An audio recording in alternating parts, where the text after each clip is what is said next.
Happy January, everybody. Happy New Year. You're all welcome back to the First Wednesday series. Now, technically, in its next year, in its second year running. Yay!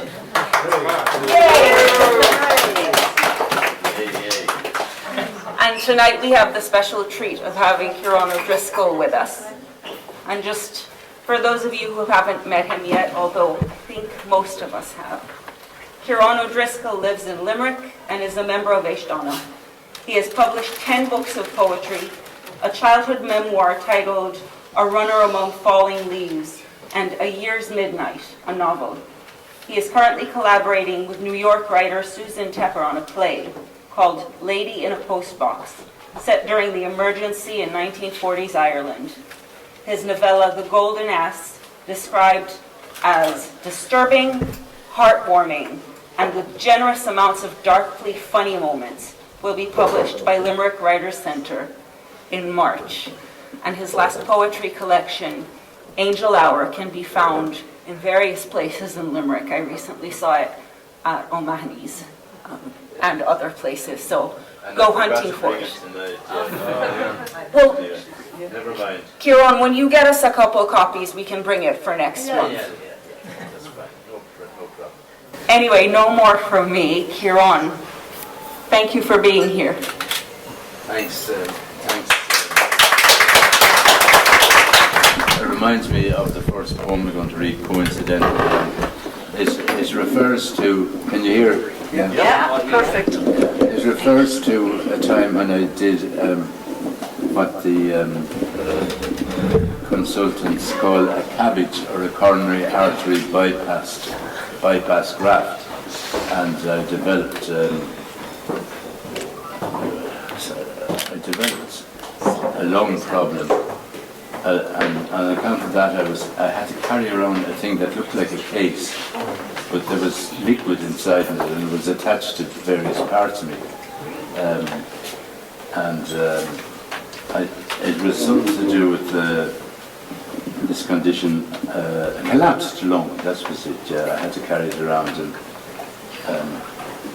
the other thing I'd say about this poem is that Proteus is a classical Greek god who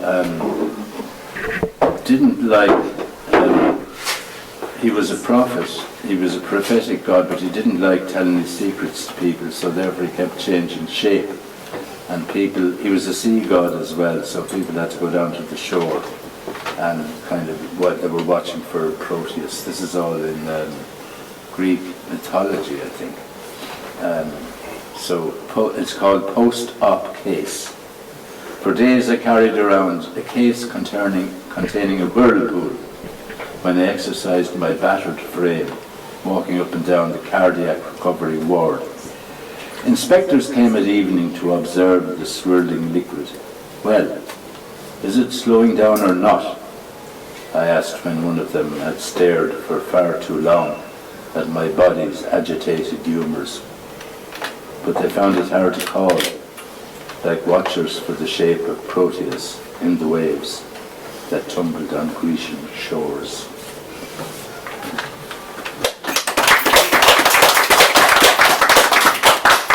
This is a poem from a time I was in London. I spent Christmas in London with my Christmas. I spent Christmas with my son and his partner and grandson and my grandson in London this year, and it brought me back one year when I actually spent London alone in the squat, and I had a stew on a camping gas stove for dinner, and then I walked through London feeling very lonely indeed. Christmas cheer for the poor who are always with us. I cooked my dinner in a small saucepan by camping gas, alone on Christmas Day. And later on I walked the London streets and saw the Yuletide cheer through bright windows. Adults and children wearing paper crowns, in family gatherings, leaned across tables in pairings linked by crackers. Though it hurt after my gruel cooked on camping gas to look at those who are so fine and flush, I was still young enough not to be soured, content to wait a while for the revolution. Marks, drunken Santas wearing paper crowns, would reach across the tables of the globe to pull the crackers of equality.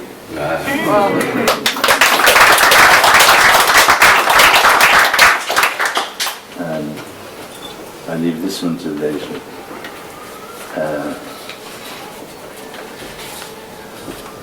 The Wrong Kind of Dog is a poem that I wrote having visited Kilkee once. I don't mean I just visited Kilkee once, but on one occasion when I visited Kilkee, which has a fine strand, a beautiful strand. As James Joyce says, curve of shore, something like that, curve of shore and sweep of bay and curve of shore. So this is, I find this an interesting kind of poem in the sense that it's on two levels, or as the academics would say, there's a subtext to it. But anyway, you get it. I'm just giving you a little warning to watch out for the subtext. The Wrong Kind of Dog. The sea tells me, not in so many words, that all I care to say has been said before, and that if anyone has said it well, it's the old poets. So what am I doing here in this creative bustle of the wind and sky and sea, on a blustery shore where everything is bobbing like a boat? Houses, no longer in their stratified layers, are joggling randomly around the cove. A few hardy humans along the sand.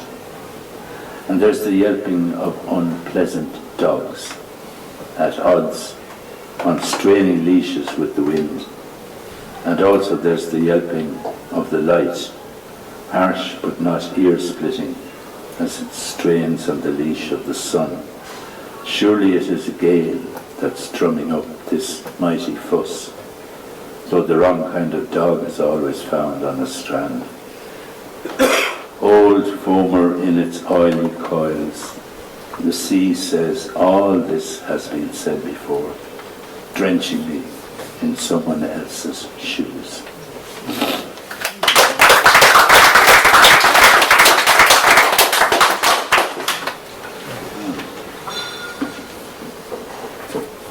The next one I'll read is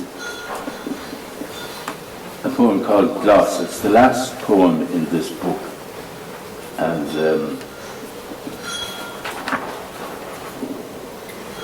stay quiet. It's the last poem in this book, and it's based on, the poem is inspired by, you know, Wallace Stevens' famous poem, 13 Ways of Looking at a Blackbird. And the last strophe of that, it was evening all afternoon, it was snowing, and it was going to snow. The blackbird sat in the cedar limbs. And the poem takes the shape of, you know the way sometimes people play this game, sometimes on the media, to talk for 30 seconds or a minute on a particular subject.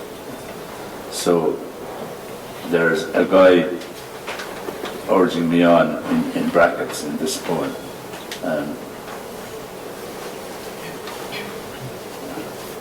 So the blackbird sat in the cedar limbs.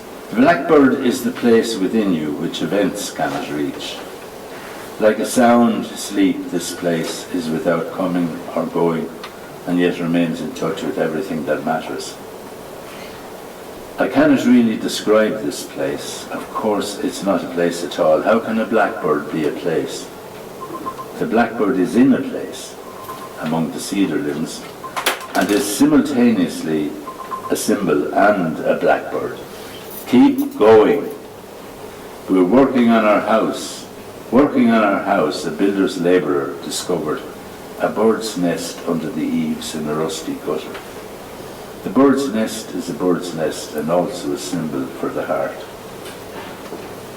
Soul is an ugly word. It has been overused to the point of extinction. Heart isn't far behind. It is better to speak of the blackbird in the cedar limbs. Love has the same problem as soul and heart. And if it hadn't been for the snow and the cedar limbs and the evening, which lasted all afternoon, the blackbird in strophe 13 might as well have been a magpie. Keep going. I don't want to keep going because I don't think I can put it clearer than Wallace Stevens. I could bring Zen down on you, or the Tao, hit you with an Upanishad, but you should be reading more, meditating more. What's the point of me telling you when you're not disposed to get the point? And when I say you, I mean me. And when I say me, I mean me. And which me, if any, is the blackbird? Is there a blackbird in me at all? Is there a bird's nest under my eaves? There have indeed been infinite birds' nests, and a lot of them are under eaves, and not a few are in rusty gutters and discovered by builders' labourers. And it's easy to talk the talk, but to walk the walk that leads to the place within, which is not a place at all, or even a blackbird, is a very different matter. Keep going. And love has been known to exist without its name. It has been known to get on fine without its name or any other name. As for the soul, I have issues, and while psyche is too Greek, beware the Greeks bearing gifts. I have to admit, the psyche sat in the cedar limbs has a certain ring to it. Finish up now. The blackbird was waiting for the poet to finish writing, and the prospect of crumbs from his evening afternoon tea. The psyche was waiting for the poet to put the blackbird sitting in the cedar limbs.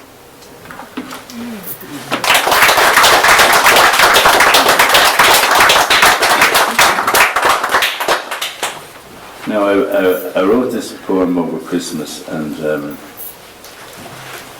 it has bothered me, and it may continue to bother me for a while yet. But I'm going to read the current version of it anyway. Christmas is a time when we think of the ancestors, and there's ghost stories and things always around Christmas, and the ancestors are very much in the mind, and the past, and nostalgia, and all that. So this poem is called The Ancestors. I always had, as people who may have read my childhood memoir know, I always had an ambiguous relation with the ancestors, and now that I've become almost an ancestor myself, I'm beginning to change my mind a little bit. But not completely. And by the way, Joe, I've revised this bit. The ancestors. Respect the ancestors. Don't treat them like old duffel coats left hanging by their hoods on hooks and sheds. The ancestors. Respect the ancestors. Don't treat them like old duffel coats left hanging by their hooks. Old duffel coats left hanging by their hoods on hooks and sheds. Cantankerous they may have been, but why do you dismiss them so? They have come so far to be with you, crossed the most perilous seas, and with everything conspiring to determine they'd be late for the old year's close and the New Year's celebration. And in my dreams the ancestors return. They knock on the door, they stand on the step, intransitive and dapperly rigged out. Having come back across the threshold of death, they fail to cross the threshold of meaning and are simply there, glossing presences who have been given a couple of coats of shellac for the voyage. Dignified and speechless, they look full of prophecy. We ignore them, go about the daily tasks. Time passes in my dream and there they are, like old-time children not allowed to speak until they're spoken to. As stiff as posts, strange somethings that no longer have a name in any language. Why can they not speak? Are they waiting to take me with them? That's the thought that raises goosebumps on my skin. I have not spent enough time with my wife. I have not spent enough time with my child. I have not given courage to the hurt. I have not been aware, not understood, that poetry is a war of words against all bogus modes of discourse, a campaign of waiting in the trenches till you see the whites of falsehood's eyes. Respect the truth of the ancestors, salute them when they glimmer in some half-occluded corner. No matter how severe your journey, theirs the severer still. Without them, you'd not be.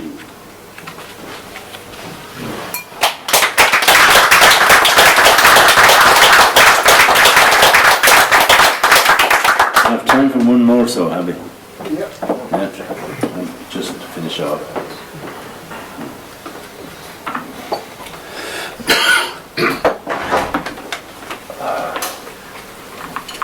Finish on a rather sad note, seeing that it's January. Everybody is miserable, or will be before it's out.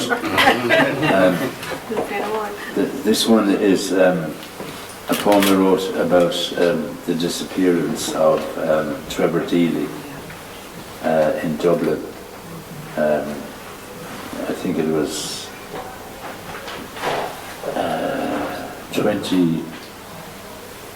the year 20 actually. I wrote this on the 2020, not 2020, 2000. I wrote this on the 20th anniversary of his disappearance. I was very affected by it because I actually walked those streets in Dublin when I was in my 20s. I worked in the road traffic section of the Department of Local Government, which no longer exists, but it's been called something else, Department of the Environment, but it was called the Department of Local Government then. I was in the road traffic section, and I walked up and down streets like the street where Trevor Deely disappeared. There's a map and a line on a map that moves from one identified place in Dublin to another, past premises still standing as they stood that night among the city's transformations. A line which comes to an end at his last confirmed sighting. There's a clear-cut journey traced to the last CCTV footage, where he is seen in wind and rain, bent under an umbrella, passing an ATM on Haddington Road, a man in black not far behind him, and beyond that, mystery and all that it entails. Oh, day and night, put this. The journey on the map has a clear and verified progress, the kind which many follow after an office Christmas party, moving on to a nightclub and walking home in the small hours, calling to collect an umbrella at his workplace on the way. A time recorded to the millisecond by a phone's answering machine, on which he left a message spoken in good spirits, and then the cruel hiatus of 20 years, a young man who should be in his 40s now, an uncle to grown children, perhaps a husband and a father, but is nothing more than the point where a line stops on a map some distance from his home. No voice or sight or touch, and nothing making sense. A trail that vanishes before reaching the frontier of meaning. A sinkhole in the city's heart. Oh, Hades, may Persephone soften your heart to those who love this youth and who have parented for far too long the night's unkindest mystery.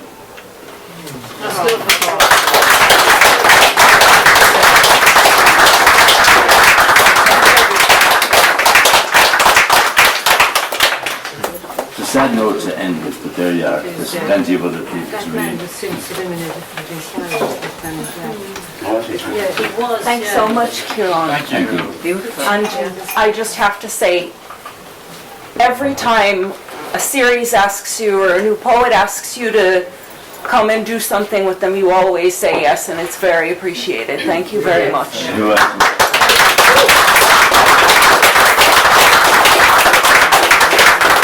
Welcome back, everybody. Thank you so much, sir. Stop.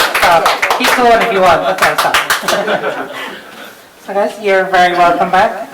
We're at the open mic part of the night, which is one of my favourite times of the month. Can we give it up one more time for our phenomenal reader, Ciaran O'Driscoll? He did rock. Thank you very much. There will be a poster going around if you'd like to sign the back of it, and a pen. Dora has it here. She will pass it around. Please add just your name or any thoughts you had at the evening or anything you'd like to take away with him afterwards.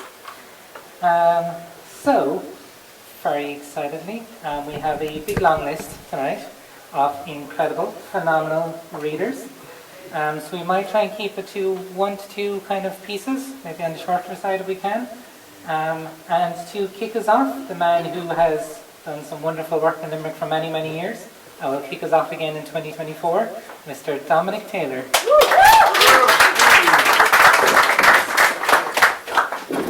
Thanks a million, Lauren. Delighted to be here.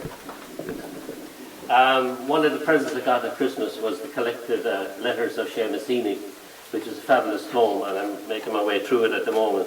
So this little poem I wrote a few years ago, one of the small few encounters I had with him, and it's a bit tongue-in-cheek, right? It's called On the Piss with Seamus Heaney. There was a flying visit to Cork for a reading by the ennobled poet. Afterwards, he signed books, chatted with fans as they fluttered around him.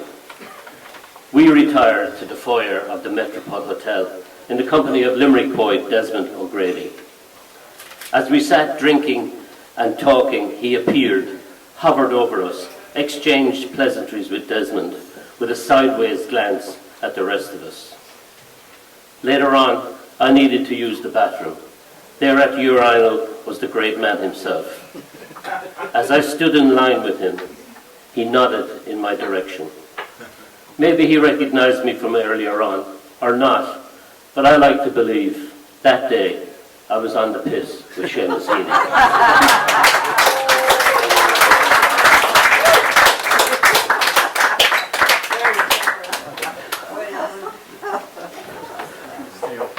What a wonderful story to kick off 2024. Legitimately. Thank you so much, Dominic. Brilliant as always. Up next is, I think, another cornerstone of the Whitehouse poetry scene, Miss Cora Peters.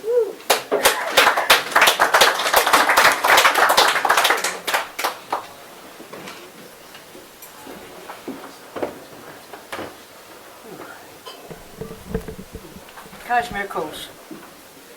I thought it was you when I saw your cashmere coat at Christmas Eve on Bond Street, and I followed you. I marked you in the distance, terrified you'd stray, my breath became untamed. My ears heard nothing but the rushing gush of blood. The shoppers, now mute ballet. The vines around my memory fell away, and vineyards of our life spilled out unfettered, and brought me back to winter in Berlin. Remember, it was there I bought the coat, for you, my winter soldier. and how it bristled in the frost atop the Reichstag. He smoked a Captain Black cigar and nipped on gin. Now, passing the Eden Gallery, I see the face reflected, stunningly grotesque from within a crystal frame layered upon a photographic image. A Jonas Lariche, Baroque Act 1. Your cashmere coat, less blessed by a frail and famished frame, smelt of dampness and sweet afton. The mapping of his face, shaped by a life amongst the ragged people, shone sallow in the low-hung winter sun. Now, driven by compulsion and intrigue, I follow to a Bona Bijou bar. They are sitting drinking whiskey and speaking in the long-forgotten language of Polari, to old friends lost in time, Nanti Lati, Yole Lente, Nishta. Your cashmere coat takes on another life to keep this old gent warm and live his story. I knew that I would think of him often and pray that he was safe. At the crossroads of our little Bohemia, I turn east into the street and with a lonesome feeling head for Charing Cross Station. Now, thank you for listening. Happy New Year, everybody.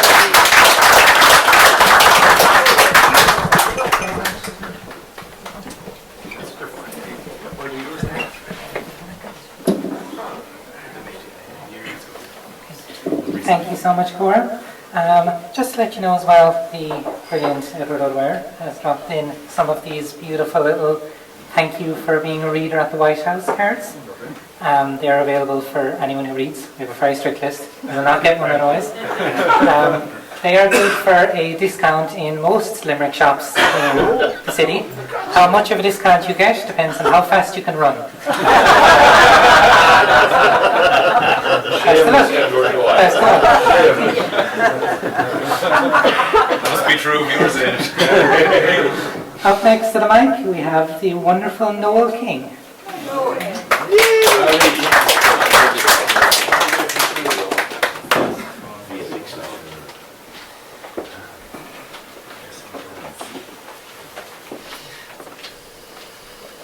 Thanks very much. It's called cap teeth. At the dentist, Aileen flushed, explaining a little sensitivity on the back one on top left.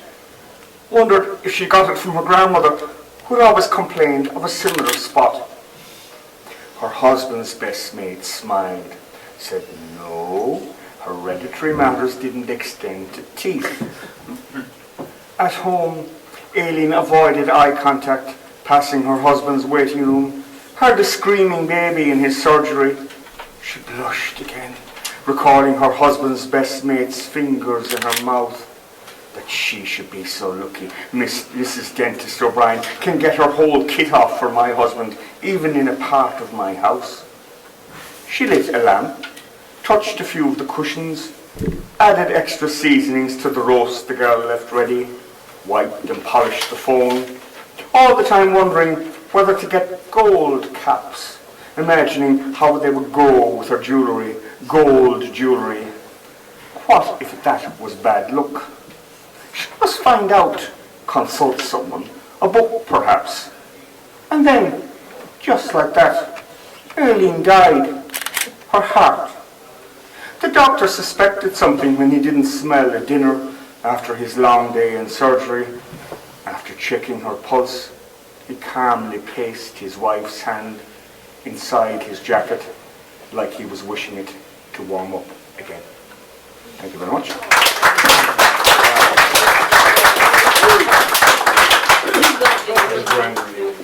Thank you so much, Noel. That was wonderful.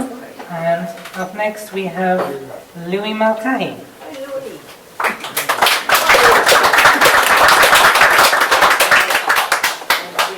Thanks very much.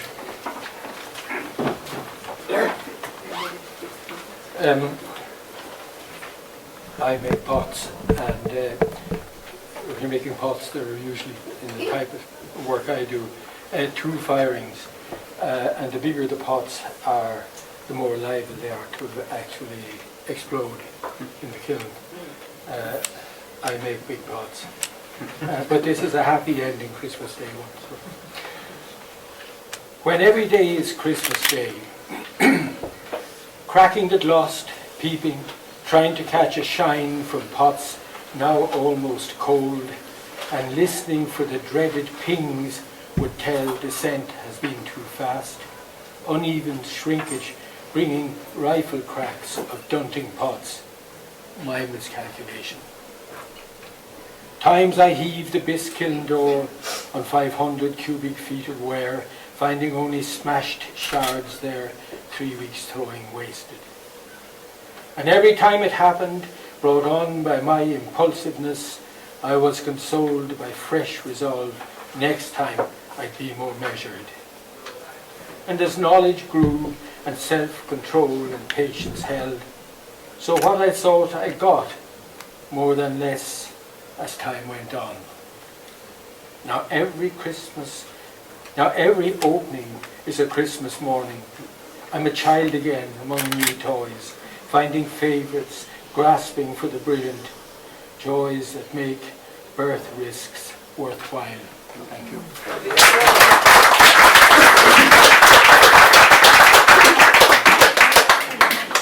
Thank you so much, Louis. What a wonderful start already. What a 2024 it's looking to be. And it's going to continue being wonderful with Mr. Bob Shakeshaft.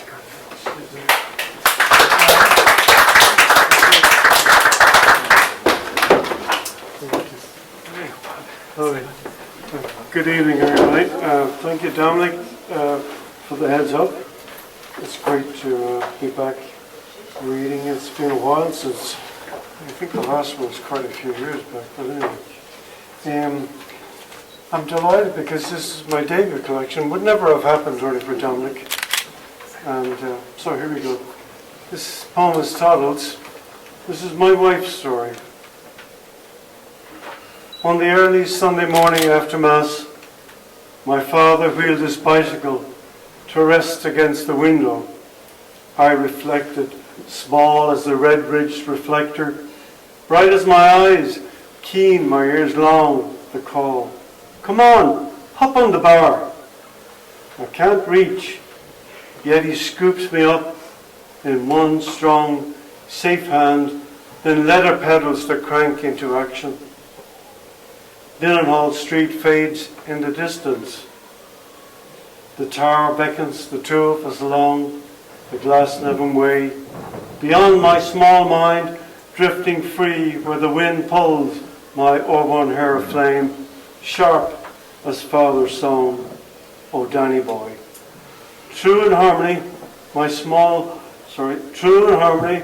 I tomboy whistle, fold myself into a strong, safe heart pumping love. He chins my crown, letting me know all is well. We approach the ornate gate of angels in stillness. Toddle tilts against granite walls. Father hunkers down to unclip his ankles.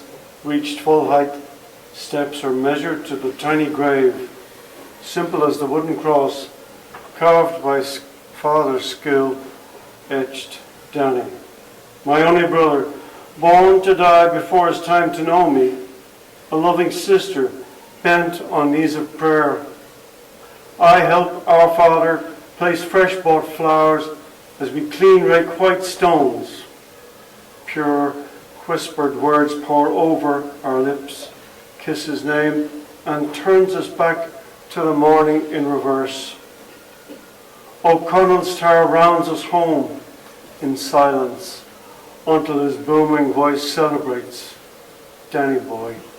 In sunshine and shadow, all is at peace. Thank you.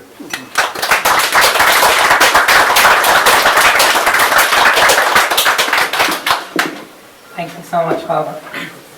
Everyone having a good time? Yeah? Doing good? Yeah. It's just like, I suppose Christmas, New Year's can often be a time of reflection. I'm kind of just like thinking, it's like, look around the room for a second, see how many people are packed into the bottom floor of the Whitehouse pub in Limerick. And it's fairly cool to be part of this little community. It's fairly good place to be. I think I'd like to be anywhere else right now. Up next, we have Mr. Ross MacDonald.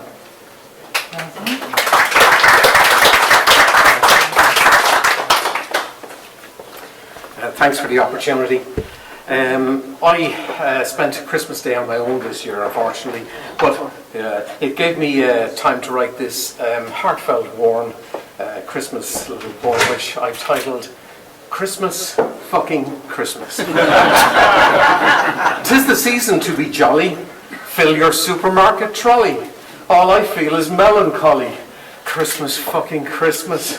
All the traffic, all the stress, all the drinking to excess. Office party fancy dress, Christmas fucking Christmas. Stuff your face, put on weight. Smile at people that you hate. Midnight mass at 8:30. Christmas fucking Christmas. Useless presents you don't need. Disappointment guaranteed. A boring book you'll never read. Christmas fucking Christmas.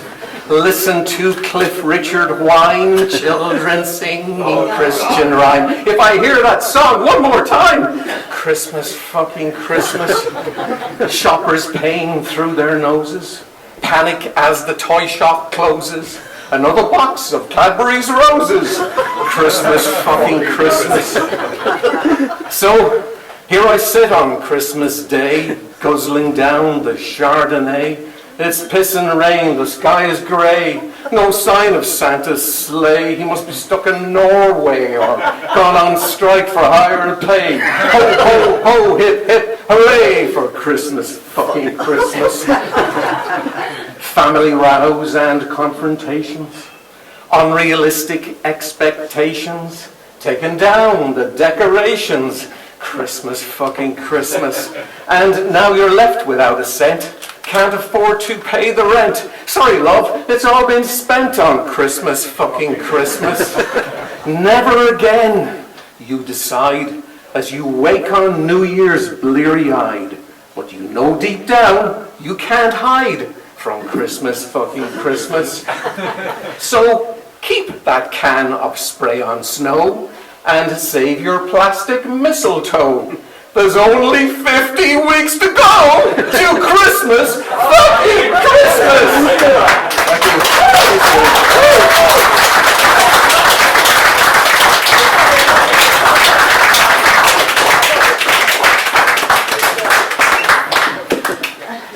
I think I quite unintentionally set that up well. We work on emotional levels here. That was brilliant, Ross. Thank you so much. Up next we have Ciaran O'Driscoll. Here. Ciaran's coming to the back. How do you follow that? I just don't know. Hi everyone. So this poem is after years of people watching on O'Connell Street in Limerick, and the one question I don't ask is what do people say when they see me in the street. I just don't know. But it's called Gary Owen Footfall. Gary Owen Footfall. Winter storm, litter dance. The pedestrian lights change and are ignored. A bearded busker sings about the sanctity of loss and is gone. A cross-legged man with a paper cup asks for change for a hostel. In Eason's, a teenage girl, heiress to all, speed texts, head wrecked, needs space. A new seasoned couple, arm in arm, see only their own reflection. A lady lunching to distract, dwells on the coming of marks and sparks. Her friend smiles, sips a latte, secretly relishes her empty house. In the old man pub, they say again, this city is just a village. The crossing lights turn green again. A man with a metal shin, a crutch and a grim disposition steps forward, deciding he is able. Thanks very much.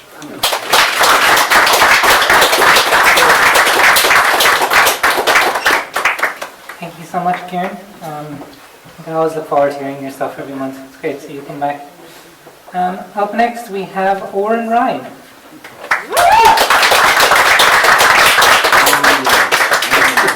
Oren has told me he's been intently staring at all the writers because he's sitting front row. So I'm going to take your seat and just give it back to you. There you go.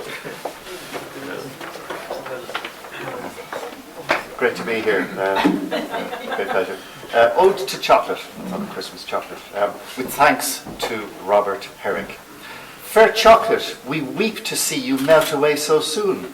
Such dreamy charm, like summer's warm, lifts one's darkest mood. Friday nights and afternoons, phone calls left unreturned, all vanish with your black magic. With you, all sorrow's gone. For lovers come and lovers go, and friends they may betray. Fair chocolate, like the rising sun, you kiss our nights away. Doctors warn and health clubs scorn your drain upon one's health. Let them try to resist your charms. Before your beauty, one just melts. So fair chocolate, I weep to see you melt away so soon. But by Butler's, Cadbury's, or O'Brien's, our assignations shall resume.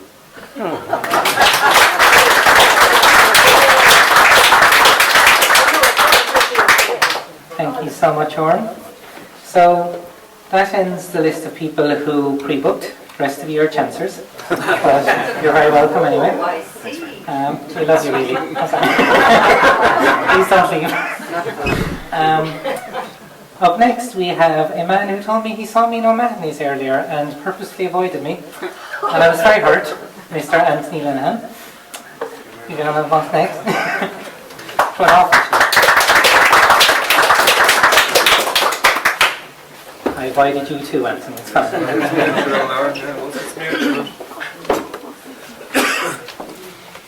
How's it going?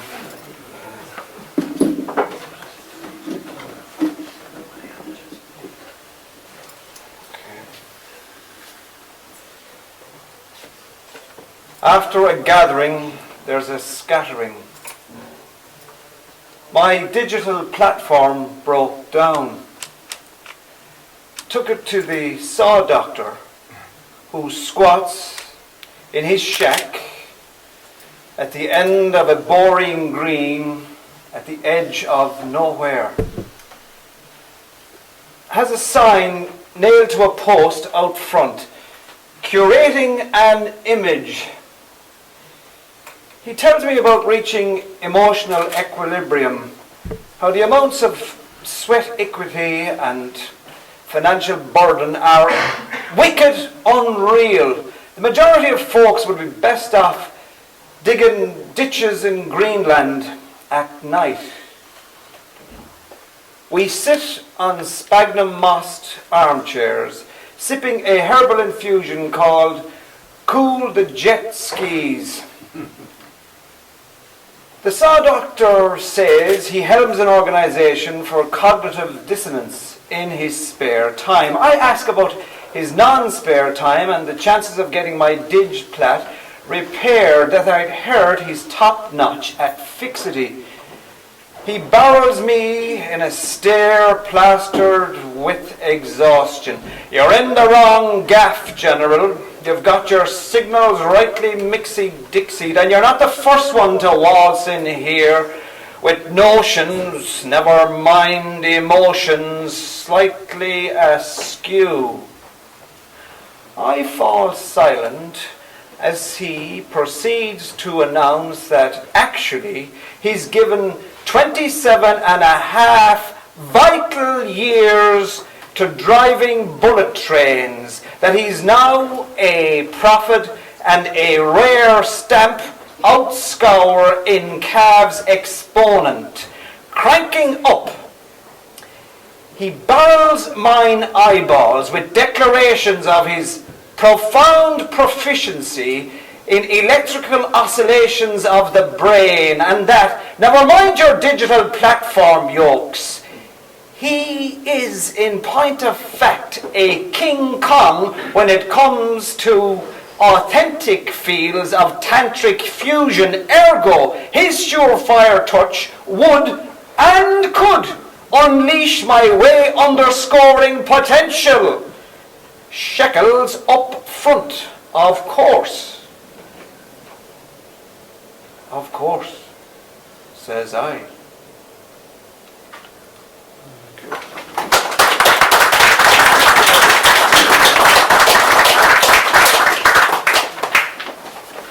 Thank you so much, Anthony. All is forgiven. That was great. Up next, we have the wonderful Sheila Fitzpatrick. Good on.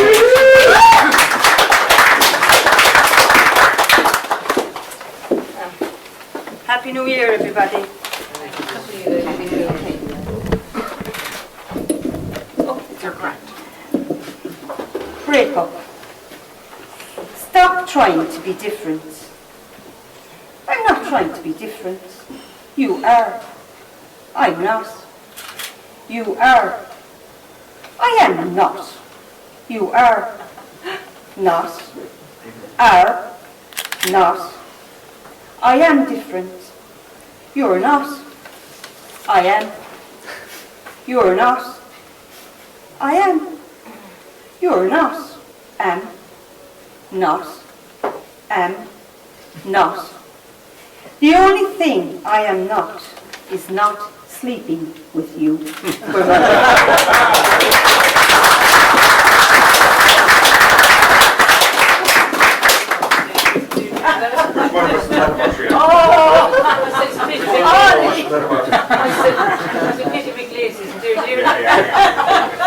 So, thank you so much, Sheila. Up next, and after I said that everyone else didn't pre-sign, next gobshite is me. So, so I'm going to do a little piece for you called Nations Are Notions. And this poem is, in my job, I work in MIC, the College up the road, and I work with a lot of international students. So how I describe this poem is how I explain Ireland to my international students badly. Enjoy. That was for dramatic effect. Just thank you. Just on cue.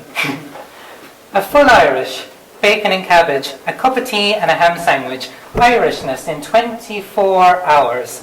With maybe the jest of thrown in for good measure. And let's say a pint of Guinness, or 4 if it's a Saturday.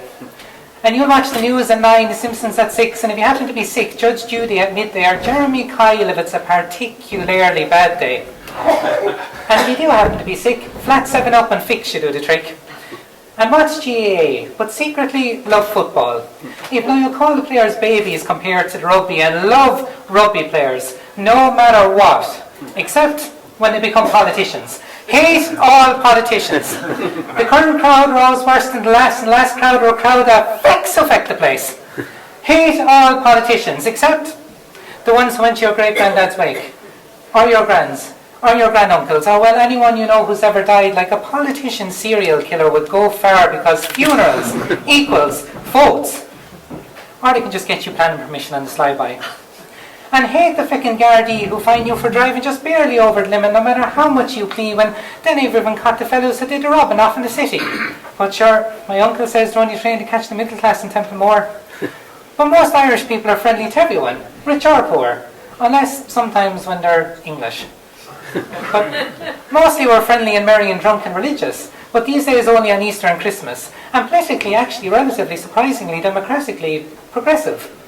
And we love Katie Taylor and Kelly Harrington, love the O'Donovan brothers and the Young Offenders and the Derry Girls, and of course, President Miggledy Higgins, who gets a pass for being a politician because he is great crack!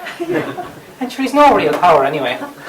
And whether you're in business, the arts, or well, anything, sure, apply to be president. Everybody's doing it. And say yes to equality and yes to choice, and don't to the Pope and hope to be killed before being associated with the Donald. And be proud of your county, but only when they win. And support local sports, but mainly only when they're played by men. And be proud of your flag. No, that's an American thing. And be proud of the government. No, fuck that. Hate every politician. And support local arts, though mainly only when they're foreign. Sure, be grand, what would you be doing paying for a drawing from the fella down the road? Like, what a load of bollocks. Already paid for license for the TV? Mostly the fun drawing Tupperty. And that's enough funding for the art scene, they tell me. But your look is not all bad. Isn't the weather getting better during the summers? for climate change. But it's not, isn't it good for the farmers for about 3 days until the country most famous for rain runs out of water yet again. Well, fuck.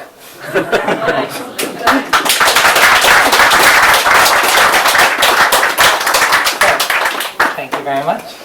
Up next, we have the wonderful Marie Studer.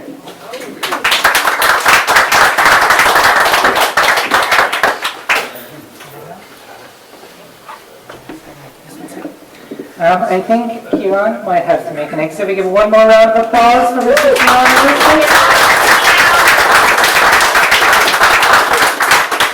And now one more round of applause for Miss Marie Studer.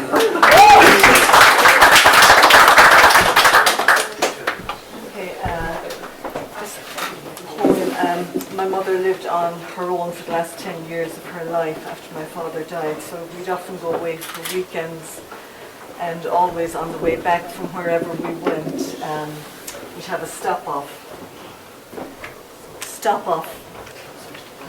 In a corner facing the bar, you nurse a snifter. I sit opposite, stir a porcelain pot. Our seesaw chat interspersed with speculations you pry from high stool carry-ons. A woman clutching a packet smiles en route to the push and pull door, and with one palm on the clasp of your crossbody bag, you go in slow motion pursuit. Request an update on your return. I raise my eyes, your cue to regale me with breaking news wafting from the smoking shelter. I drive you home. In the tiled hall, the hum of a radio host welcomes you. Thank you.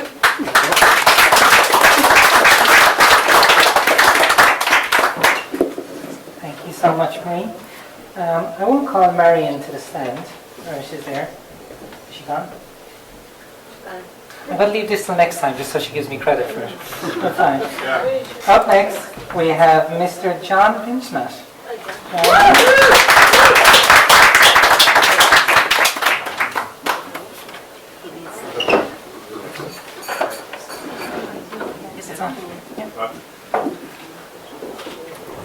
Mr. John Pinsman, everybody.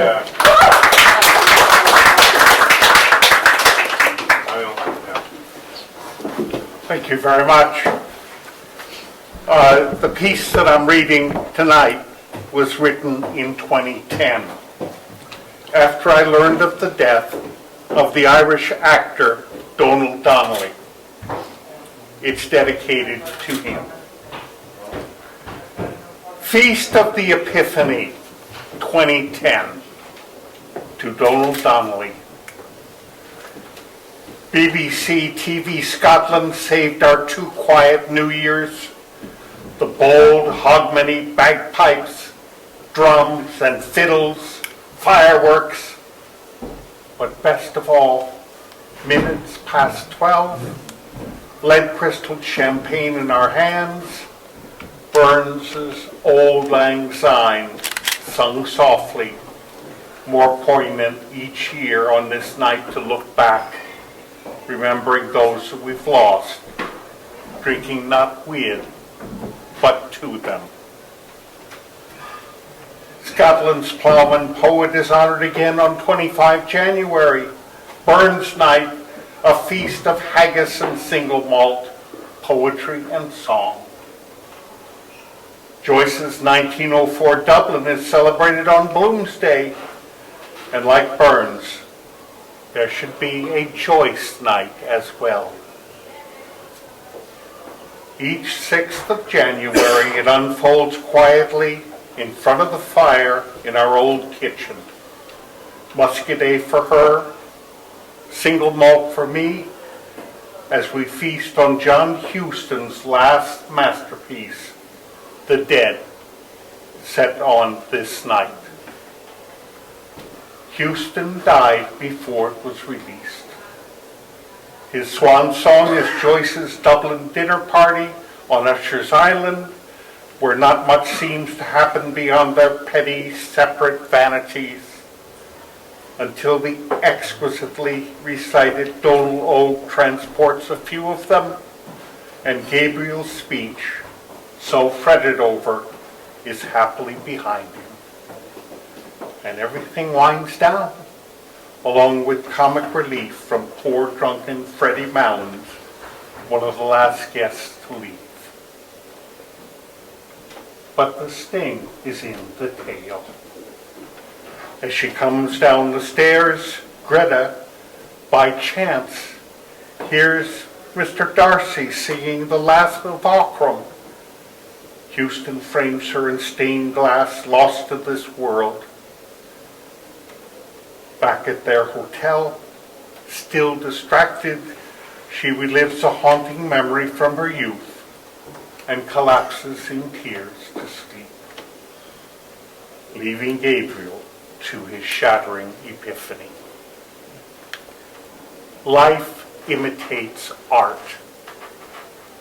As we watch this story unfold on this night each year, we are further moved as, following its director, one by one the actors too are becoming shades. Donal McCann, Frank Patterson, Sean McClory, Dan O'Herlihy, and on 4 January, Donald Donnelly, who played Freddie Malins. Gabriel's epiphany is ours. Thank you.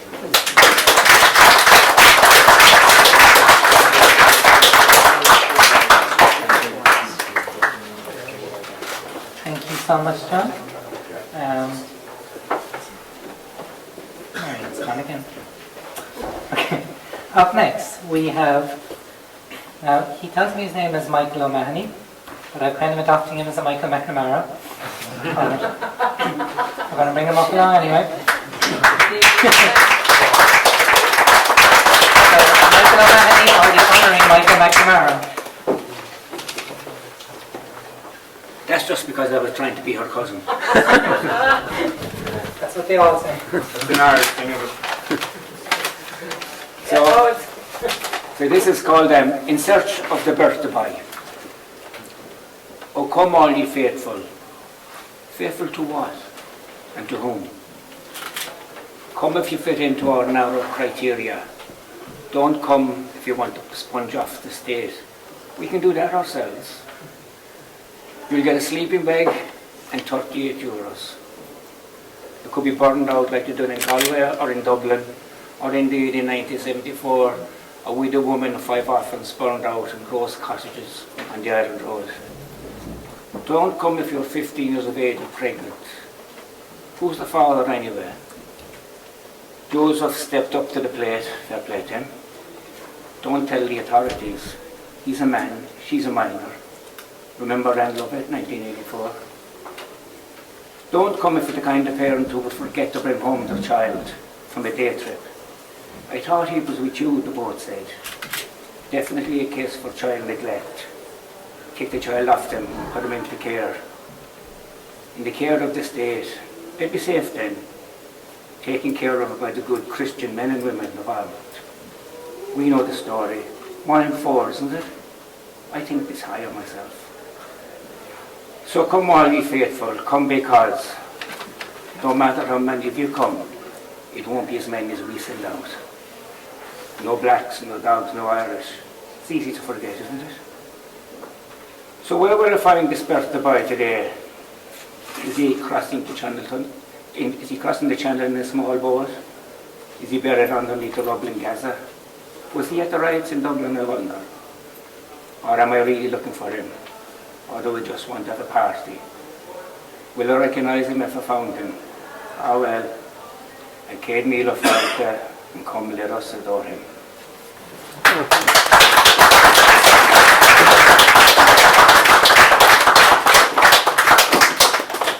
Thank you so much, Michael. That was really lovely. I'll very much take you as my cousin. Anytime. Up next we have the wonderful Martin Murphy.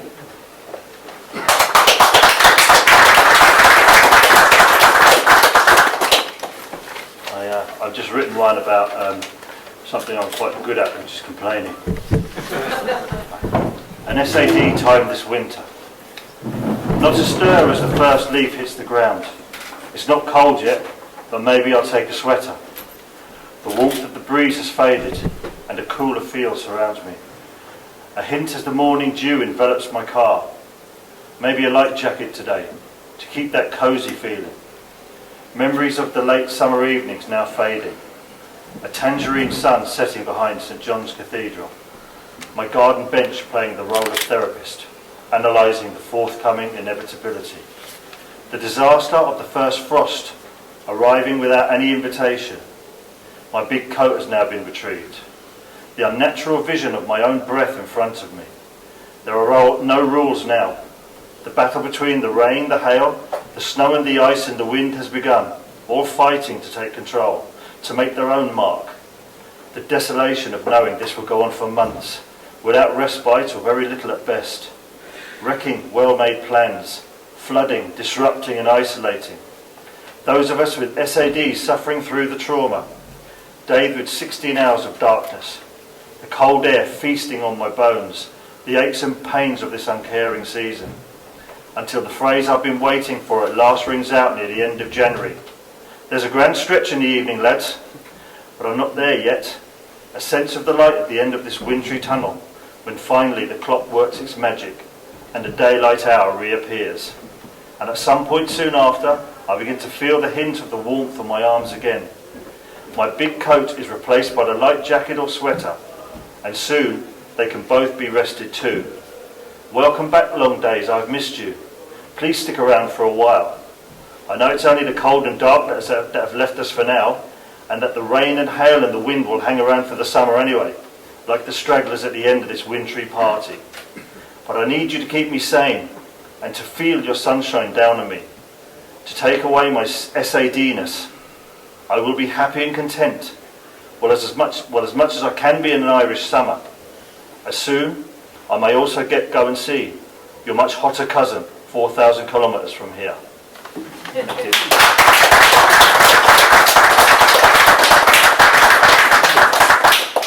Thank you so much, Martin. Up next we have the wonderful Beth Dennehy.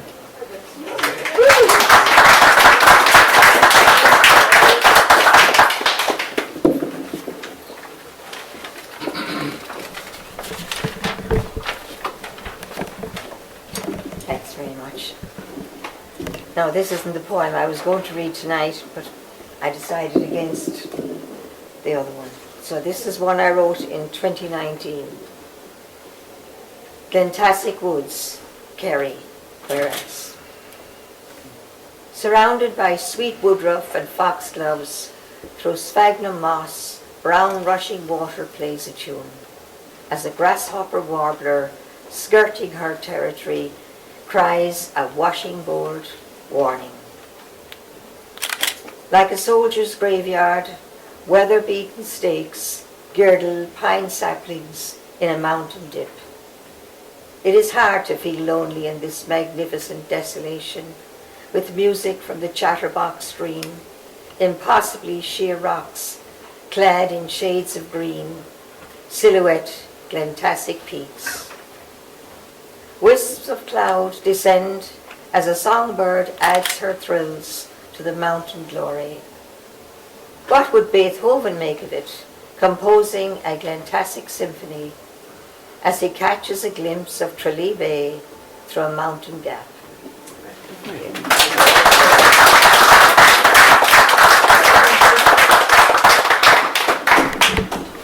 Thank you so much, Beth. Lovely as always. Marion. You're not up next. For anyone who is enjoying tonight, the one and only Marion is going to be back here on Saturday, organising a bonus event for Norig and Maughan from 7 to 9. Yeah.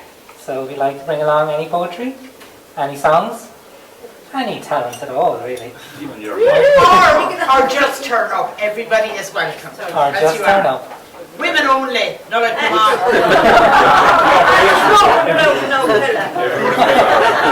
Warren Ryan is going to get Sheila won't be happy with all the fellas, she said. all volunteer, Ciaran. They all volunteer. Joe wants to come and brag. Up next? Skirt around that issue there, please. Anyway, Oh, I just got it. coming up next, Mr. Tom Maloney.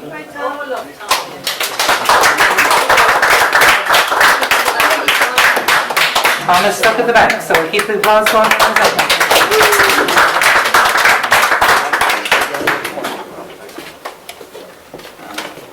I'm actually reading a poem as such, but I'm sure there's similes and metaphors in it. It's a piece of fiction. I've written 2 or 3 drafts of a novel, and this is it's character driven, and there's a character in it called Uncle Jerry. So this is a small piece on our friend Uncle Jerry. You're all familiar too with what you call it. I forget the name of the thing, but anyway, we'll keep going. This is set in a fort, and the characters are actually foxes. When Uncle Jerry went on forays in his younger days to the village, it was to scavenge for waste food in wheelie bins, nothing more. Overturning wheelie bins was just one option for many. He could as easily choose on a given night to head for the Hill of the Jack, a minty known bog, where he'd have the added thrill of picking up live game. But then his watershed moment happened one night as he did his damnedest. It happened that a villager who was concentrating on his steps as he walked along the footpath after a late night session in the village inn, it disturbed him. But Uncle Jerry wasn't going to abandon what was in the bin, his nose assuring him that it contained, amongst other things, scraps from a shepherd's pie.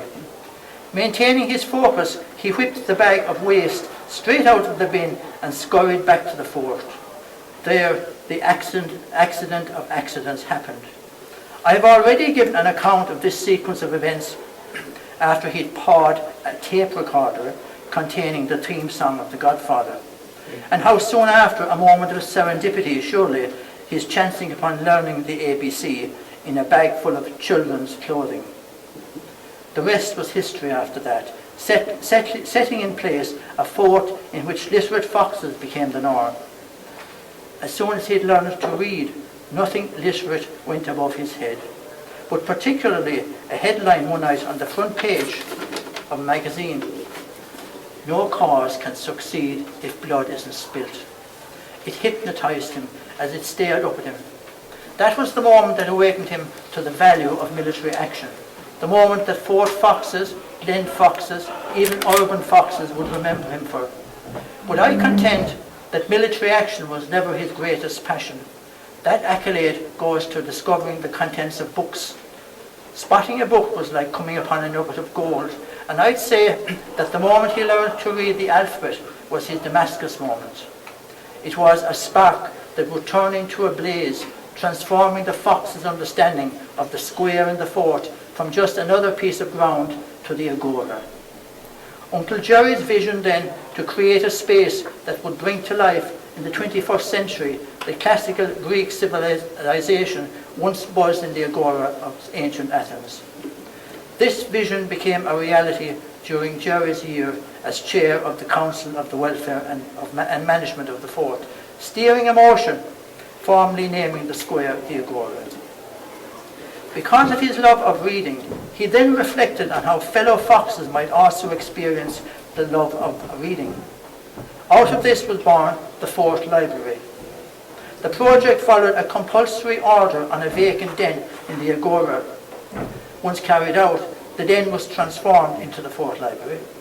Because he believed that the Fort Library should be a source of high culture, he favoured stocking in the main history books, biographies, narrative fiction, poetry, Eastern as well as Western philosophy. That said, of all the books, the 6 volumes of A History of Greek Civilization held a place of honour. As anyone who ever visited the den would know, he had the 6 volumes positioned on their own stand just inside the entrance. His strategy in doing this, no doubt, was to encourage fort inhabitants to browse through them and pick them in the hope that they would become more free-minded, democratic and Aristotelian in how they gazed on the world. For the record, and it shouldn't come as a surprise, he frowned at populists, or lists as he called certain books, at times seeing so many lists in bins, frustrated, while also reassuring him, saying, there's a reason for everything. The revelation here that Uncle Jerry's first passion was living the life of a bibliophile might surprise many. And that's another thing I should put on record. Whether a positive or a negative, his burying himself in great works of literature is for the reader to decide. Did it perhaps get in the way of him finding a vixen and all that? Uncle Jerry, of course, looked upon the devils, these are the humans, as enemies of the foxes. They were, he said, arrogant, domineering and ignorant. Paradoxically, reading the works of thinkers who wrote and fought against evil informed him.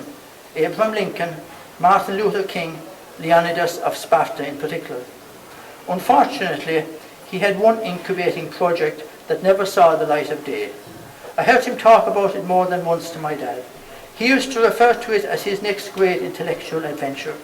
He had advanced it so before bloody Sunday night scuppered it moving forward. He had handpicked 3 foxes to investigate the feasibility of establishing a second library, one that would be devoted entirely to the many disciplines under the umbrella of science. They were still debating the pros and cons as to whether it would be better to physically locate the sciences library away from the original one. The alternative would be to extend the established one in an all-in-one model. His own view favoured the latter, saying that separation might discourage interdisciplinary reading.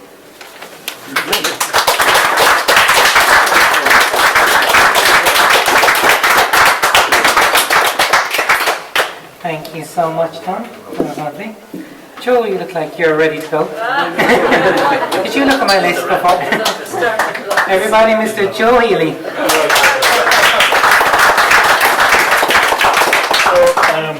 Yeah, I'm ready to go on the go-round, the merry-go-round. So that's a photograph of my kids when Alison was 6 and Emma was about 3.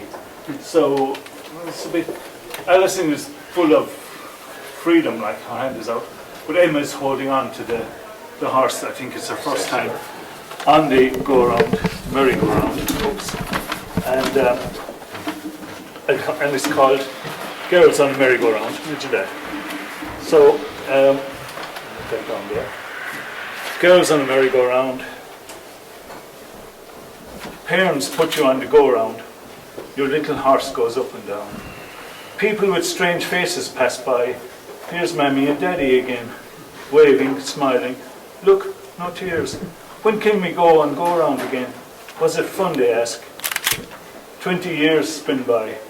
They want us to go and to go around again, snap their photographs, capture moments from our lives, good stuff like making friends, teaching others to do their best, capturing love, setting it free. On our way around we pass some people with evil thoughts. They might rob, hurt you, pollute your mind. Some might steal and break your heart. Try to turn your friends away with falsehood. We know that now. Here's mother and father again, older, wiser, a bit like us. Everyone smiles with relief for making it this far in the carousel. Someone wants to know who built it. Who put the horses on that exact spot? Who decides who sits where? Who powers the engine? Who made all the things we hit against? Death, war, floods, accidents. Who paints the horses in our lives? Who put on the weak saddles that send us tumbling out of the carousel? We sit on the ground, watch the merry go by, thank the Creator for our time. Remember the music and colours, sounds of laughter, smiles of joy. Out of money, rides over. Say goodbye, it was fun. Holding on and letting go.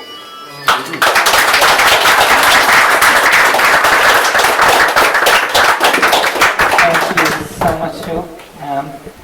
Up next, we have Mr. Paul Lang.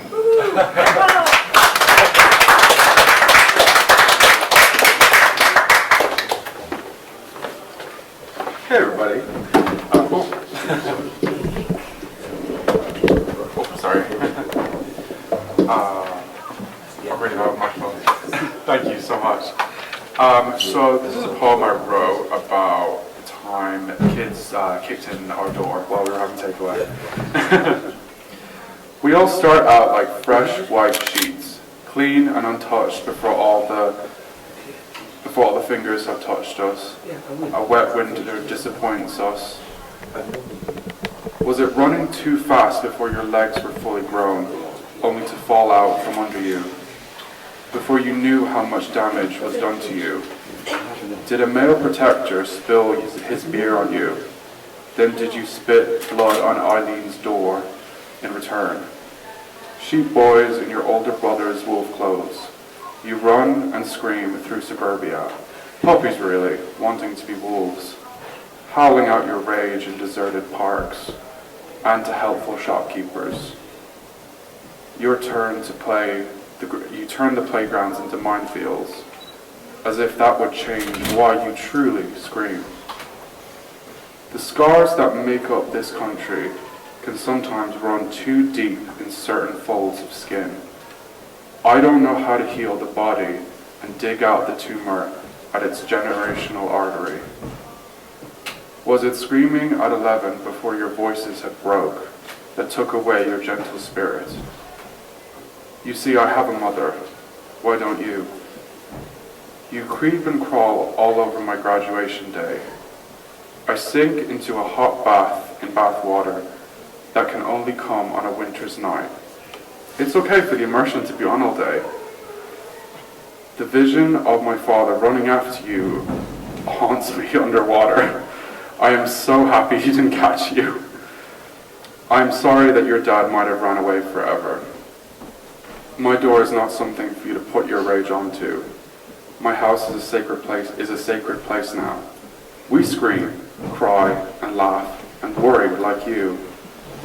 4 hours up and down that day to get my diploma. My tofu red curry, half eaten. Both of them have gone running after wolves after they have kicked the door open. I played music. There was no fear or shock. Because, in the end, I had a family at the important moments on graduation day. I remembered my sister who called me from Rome before the ceremony, who sent me her love, and I knew that there was no need to run. I had already won. Thank you.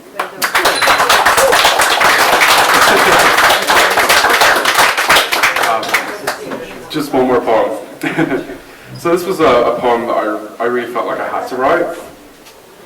It's called The Little Girl in the Photo Album. While collecting inhalers from my uncle's empty house, I took a book off the shelf. I felt like looking through old photo albums. I sat on the dusty floor and flipped through. I stopped on this photo of a girl with kind, pure eyes, mousy blonde hair, and a carefree smile. She in her brand new school uniform, ready for the world. I wanted to hug this girl in the photo album because I knew that soon she would be without her mother. Mind medicine of the 70s, operations gone wrong, took her mother's mind.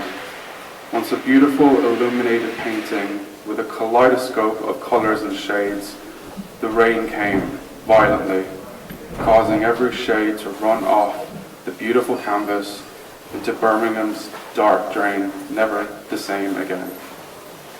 The photos are intact, preserving the girl's innocence forever. On the third page will always be the girl who wondered why her mother was carried away to a hospital, just when she needed to be warned of Irishmen fond of drink. Whenever she thinks, why does this have to happen to me? She quickly changes the topic in her young mind to avoid any lingering bad thoughts.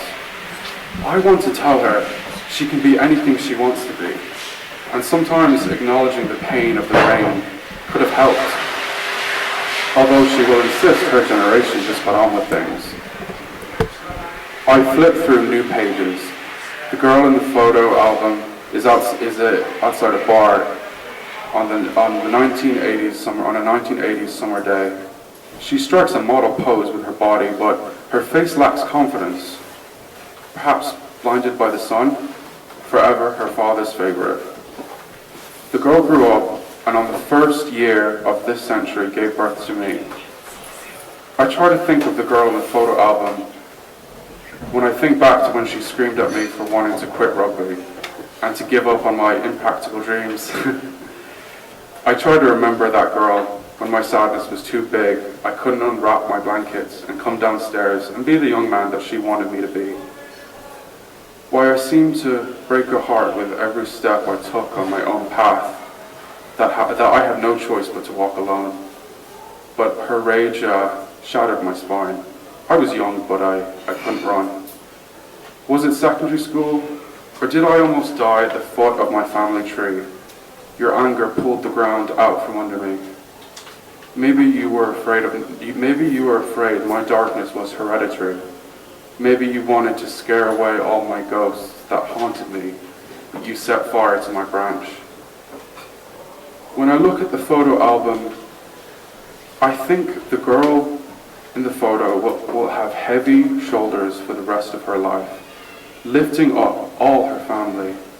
She lifted me into my new chapters to make up for the pages that she had burned, bringing my father out from his grief, my uncles to hospitals, inviting the loneliest one over for Christmas.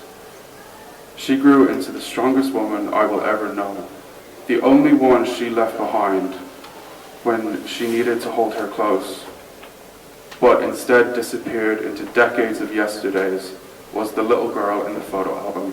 Thank you.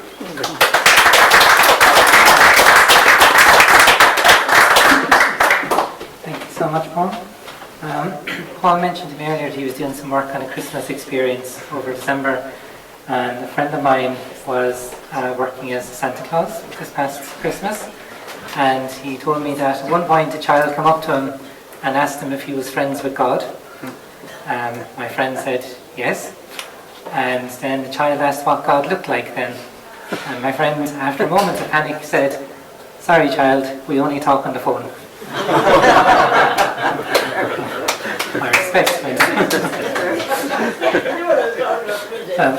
up next, one of our favourite brilliant bilingual poets, Mr. Tommy Collins.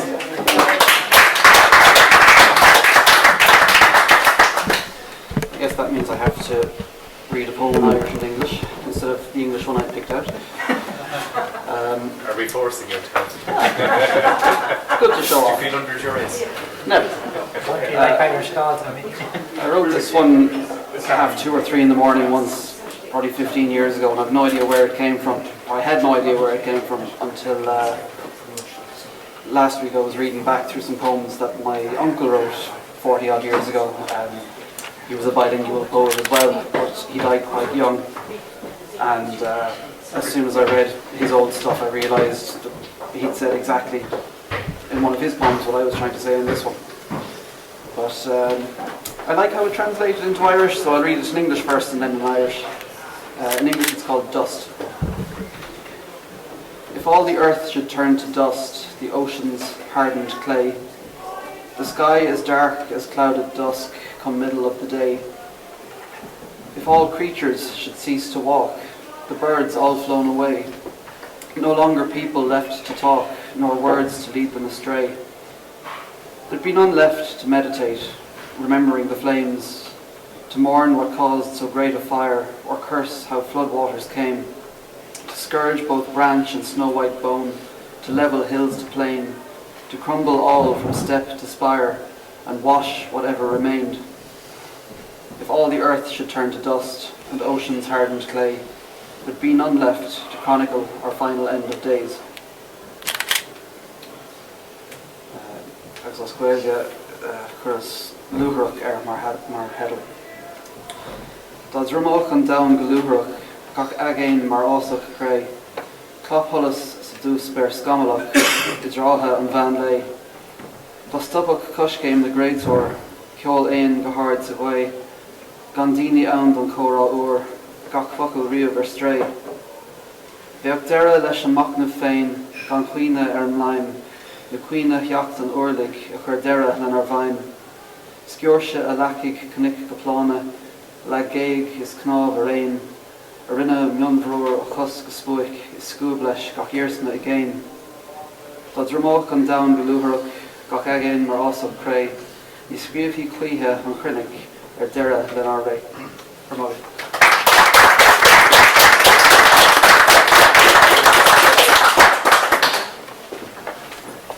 Thank you so much, Tommy, as always. We are down to our final three poets of the night. Aww. Good job. Thank you. Up next, we have Mr. Larry Doherty.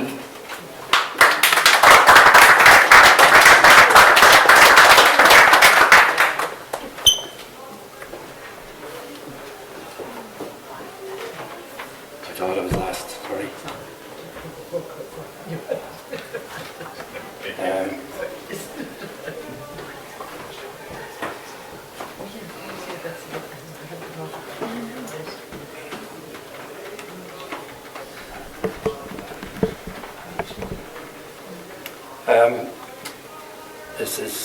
This is about Palestine. In bags, in bits. I am carrying my family in bags.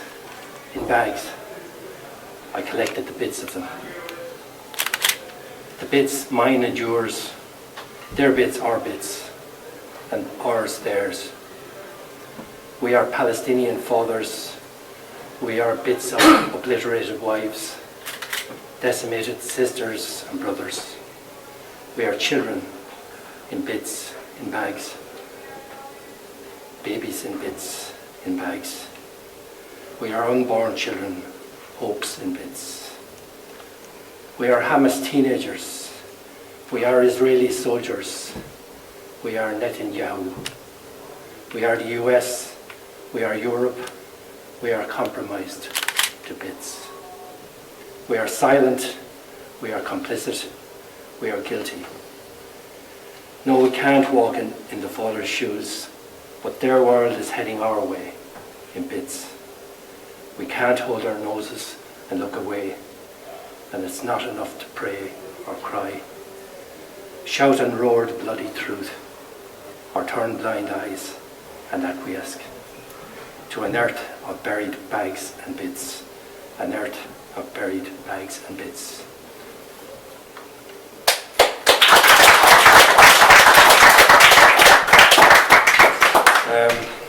Trying to find something lighter, but then all I can see is grief. But anyway, let's see. This is my parents passed away in their 90s in 2022, and this was I didn't believe in all the stuff about robins and all that, but the day my dad died, the day before, the afternoon before, a robin came in a slightly open window and perched on his bed rail in his bedroom. Every robin, all he has to do is look at me. My father telling all the stories and how he's doing, how I am doing. Am I going back to Mass? Robin, who spirited through the open window and perched on his bed rail right before he marbled to monument. Robin haunts now, reminding. Thank you.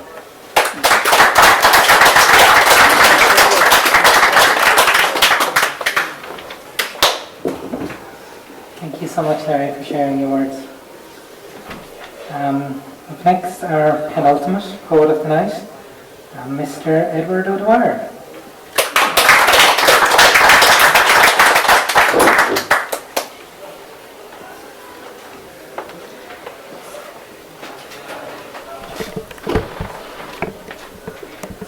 I'm going to do one of the extremely short stories in this book, and it's called "The Apocalypse in a Clown Suit." It is exactly what it sounds like. The people didn't react at all fearfully when the apocalypse came. There was no reason to, because there wasn't any of the predictable cinematic stuff. There was no fire or rioting or mayhem in the streets when the apocalypse showed up. There were no tsunamis closing in from all sides, none of those histrionics. The apocalypse had grown so weary of the misrepresentations. It didn't approach them at all apocalyptically. Instead, it was dressed in a full clown suit and makeup. It walked up the driveway just like a clown coming to a kid's birthday, keeping an appointment, and that might be just how the apocalypse viewed it too.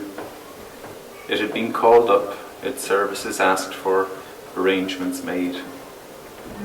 The people opened up the door and greeted the apocalypse because they had seen the colourful suit and floppy shoes and big painted-on smile, and then they had heard the doorbell ringing. The apocalypse made the people smile and laugh, made them happy. The people poured beverages and passed around snacks. They were dunking tortilla chips into an array of dips. The kids were allowed fizzy drinks, a treat. The apocalypse knew its audience. It had the people right where it wanted them. That's precisely why it put on the costume and learned to make balloon animals. The apocalypse squirted water at the people from a flower on its lapel, and the cheers grew and grew.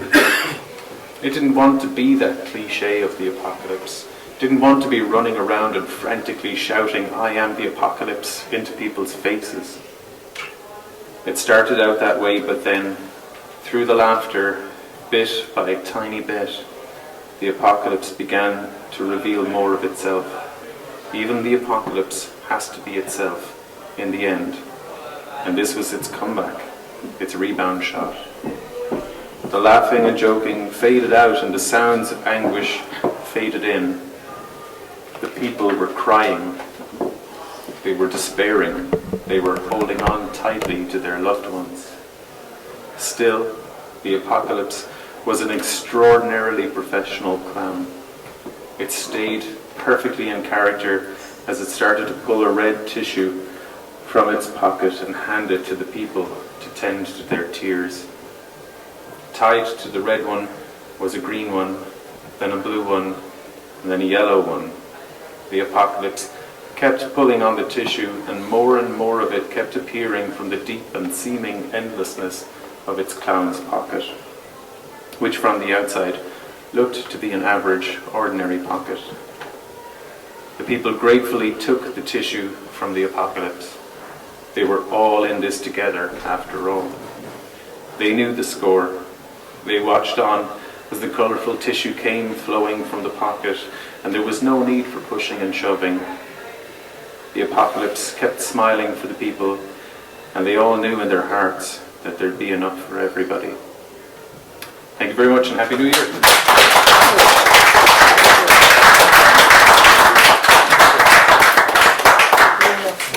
Many happy returns, and thank you so much for that.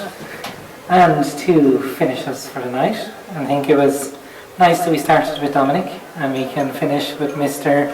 Tom Muldowney in the corner.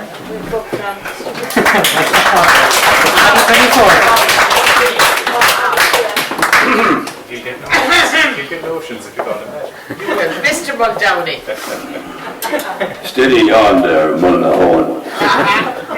Funny enough, we're at the time of the year when we're suffused in the glow of nostalgia, amber, which is where I was yesterday in Kilkenny and in a certain private bar in Tipperary. Meow!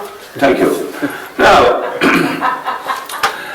sometimes, as Dominic knows, I haven't a clue what I'm going to say. I'm usually inspired. I'm usually inspired by the cognoscenti in the hall. And I have to say, I'm honoured, and I have to be certainly modest. I'm not a poet. I may wax poetic at times, but I'm not a practitioner. But I have my Desmond O'Grady story. And I have, inspired by Dominic, I remember I'm mindful of a pity piece in Michael Caine's autobiography. The actor dies, not the painter, but that's another story. Michael had just arrived in Hollywood. He was introduced to the Duke, John Wayne. And Wayne said, well, Michael, I can see a great future for you. You're going to be a great actor, a great star. But I have some sage advice for you, son. Walk soft. Talk slow. And don't wear suede shoes. For instance, I was in the John, doing my business, when my neighbour at the neighbouring urinal recognized me. He extended his good hand and still carried on. I got rid of those suede shoes pretty promptly when I got home. Here you are. Now, the Whitehouse has been, and I was privileged to be here on a couple of memorable occasions, some of which has been recorded on film, and Dominic put a soundtrack on this modest little movie. Unfortunately, the great scene, I mean, there is a scene where the bar stools were tethered. I was there the famous night when a ferocious individual had tracked down his mortal enemy who was sitting in the corner near the fire, and he displayed his extensive use of expletives, blinding with effing and jaying and all the rest of it. He picked up the most convenient bar stool, not realizing it was tied to his neighbour. As he did, intending to throw it at his mortal enemy, 6 good burgers were dislodged. But unfortunately I didn't have the camera to record that, and none of the company were in any mind to repeat the process. There you are. I was also in the Whitehouse one fateful day when I was introduced to Desmond O'Grady. Desmond has the distinction of being the only author I ever sold a copy of his own book to. But those of us who remember Desmond, he was a cute fox. Anyway, certainly a lot of things, yes. But anyway, he said, "You'll leave me here. I'm only a hop, skip, and a jump." But he said, "There's no need to try and get into the Limerick team for the Olympics. Can you run up?" "No, it'll take me time." I got the book. The book was off license, poetry anthology of his. We agreed on a price. He had, as usual, an entourage with him, and he got in around. He says, "God damn it, we'll miss the 7 o'clock train. Tom, will you look after that?" So I had to pay for the round. I think I made a pound on the transaction. But then again, it's not every day you sell a copy of his own book to a man of his caliber. He also, he was not shy in retiring. He blagged his way onto the set of La Dolce Vita and gave a very memorable performance as the Irish poet, which is what he was. He was born an Irish poet. He spent all his life being an Irish poet, but more importantly, he wrote some good verse as well. Right, hang on. Sometimes I have to refer to your notes. I was honoured to be, that people out here got the impression I was a poet. Well, my one and only venture into a poetic endeavour was many years ago. Our old school put on a presentation of Joe Tomaty's Is the Priest at Home. We used to have a diary situation in the school magazine, and this is my following contribution. A curate without a collar, you can bet your bottom dollar, is the priest at home, has shattered the dome around our men of God. Was it all a call? You can see now what started out well with the rhyming scheme for lyrics have gone arseways. Okay, folks, we're over the watershed. I am tempted to relate a certain incident that occurred not 100 miles from where I stand, but I won't. No,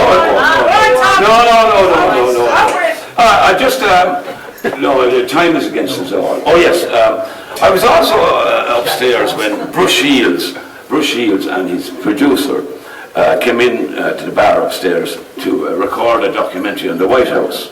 And true as God, people might say lightning doesn't strike twice, but Jesus it does. Well, here we are, says Brush, in the wonderful oldie world pub, the Whitehouse, Limerick. And the only illumination is a naked light bulb. And true as Jesus, we all looked up ahead. And the following week, when we heard the recording being played on the radio, when it came to the naked light bulb, we all looked up again. And truly it was a Pavlovian moment. Okay, Russians in the audience, you got that one. Anyway, that's about the size of it really. Oh yeah, just a plug to one of my favourite authors. Stephen Ray will be in the project performing Craps Last Tape from the 11th of January. Be there, folks. Good night.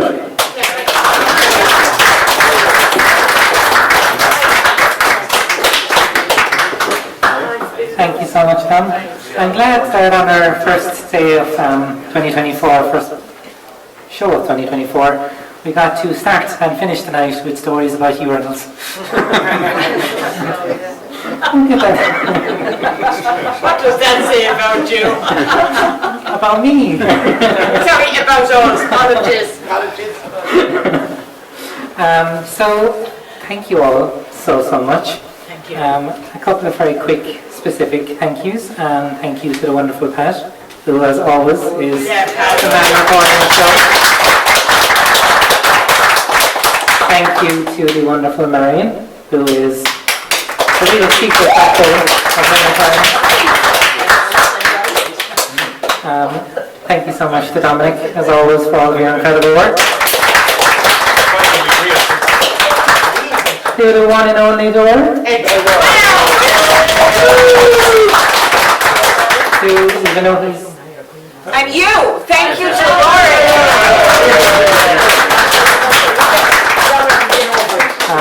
Thank you to again, even though he's gone, to our incredible guest reader of the night, Ciaran. Thank you to the Whitehouse. They're not here, but they'll know. Thank you to all of our phenomenal open mic readers for tonight. You're the ones who make this all worthwhile. And more importantly, thank you to all the people who didn't read too. Happy New Year. We'll see you all on February 6th for the brilliant Kerry Barrett. If you have been paying attention the last few months, you will know it is on a Wednesday night. And it's going to be a lot of fun. We will see you there. Thank you so much, guys, and good night.